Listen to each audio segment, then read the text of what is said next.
मित्रांनो, आज आपण बनवणार आहोत पिझ्झा घरोघरी कांदा टॅमॅटो चटणी आणि आपला मॅगी मसाला वापरून. मॅगी मसाला आणि टॅमॅटो वापरून घरचे सामान आहे आणि एक चपाती देखील घ्यायची आहे मित्रांनो. ही बघा ही तर आपण पिझ्झा बनवूयात. पहिली तर आपण हे दोन कांदा आणि एक टॅमॅटो हे दोन्ही कापून घेऊ. ओके, हे आपण कापले आहेत मित्रांनो. याला असे ह्या आकाराने कापले तर खूप चांगले लागेल. आता आपण ह्या तव्यात आपण थोडेसे तेल घालूयात. आता ह्यामध्ये घालूयात कांदा.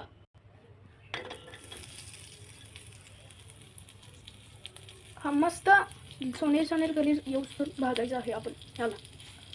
गॅस मंद आचेवरच ठेवा. हे बघा मित्रांनो, ह्याला थोडासा लालसर कलर आलेला आहे. तर आपण ह्यामध्ये आता टॅमॅटो घालूयात. आता ह्या टॅमॅटोला थोडं मऊ होऊस परतून घेऊया. मित्रांनो, तुम्ही बघू शकता हा आपला कांदा आणि टॅमॅटो मऊ आणि कुरकुरीत दिसतो आहे. आता ह्याच्यावर थोडेसे मीठ घालूया. आता ह्याला परतून घेऊया. आता ह्याला ह्या प्लेटमध्ये काढून घेऊया.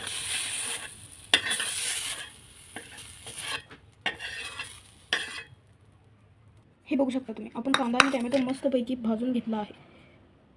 आता आपण ह्याच्यावर थोडासा मॅगी मसाला घालून घेऊया आणि थोडासा टॅमॅटो सॉस पण चालेल. आता हे मिश्रण हलवून घेऊया. हे मिश्रण एकत्र हलवून घेतल्यानंतर आपण थोडेसे ह्याच्यावर आपल्या तव्यावर तेल घालून घेऊया आणि आपली ही चपाती तव्यावर ठेवूया. तव्यावर चपाती ठेवल्यानंतर चपाती थोडीशी भाजून घेऊया. अशीच भाजून घ्यावी. आता ह्याच्यावर आपण भाजून घेतलेलं मिश्रण टाकूया. हे आलं आपलं मिश्रण ह्याच्यावर. बघा, हे आपण असं ह्याच्यावर मिश्रण घालून घेऊयात. त्याच्यावर थोडीशी चटणी लाल तिखट पावडर टाकूयात. त्यानंतर आपण थोडासा मॅगी मसाला पण ह्याच्यामध्ये घालून घेऊया आणि टॅमॅटो सॉस तर राहिलाच. टॅमॅटो सॉस पण लावून घेऊयात. ह्याला नीट असे पसरवायचे आहेत. आता ह्याला मंद आचेवर 2 ते 3 मिनिटं झाकून ठेवायचे आहे आणि याच्यावर झाकण ठेवून घेऊ. तोवर तर हा सगळा पसारा आपण आवरून घेऊयात. आता आपण हा आपला गॅस बंद करून घेऊया आणि याला थोडे उकळून देऊया.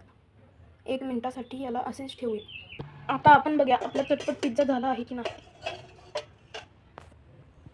हे बघा मित्रांनो, तुम्ही बघू शकता कसल्या चांगल्या प्रकारे हा पिझ्झा तयार झाला आहे. याचा वास तर खूप चांगला येत आहे. तुम्ही बघितले तर याच्या खालची साईड पण खूप कुरकुरीत झालेली दिसून येते. आपण याला आता ताटामध्ये काढून घेऊया.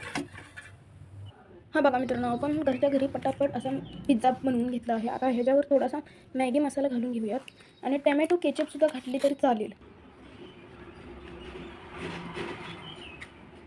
याला आपण अशा प्रकारे कापून घेत आहोत. हा आपला चपाती पिझ्झा बनवून तयार आहे. हे तुम्ही बघू शकता किती छान प्रकारे आपला चपाती पिझ्झा झालेला आहे. तुम्ही पण असा चपाती पिझ्झा करून घरातच पहा. किती छान लागेल हे मला सांगताही येणार नाही. इतके छान हा चपाती पिझ्झा लागतो.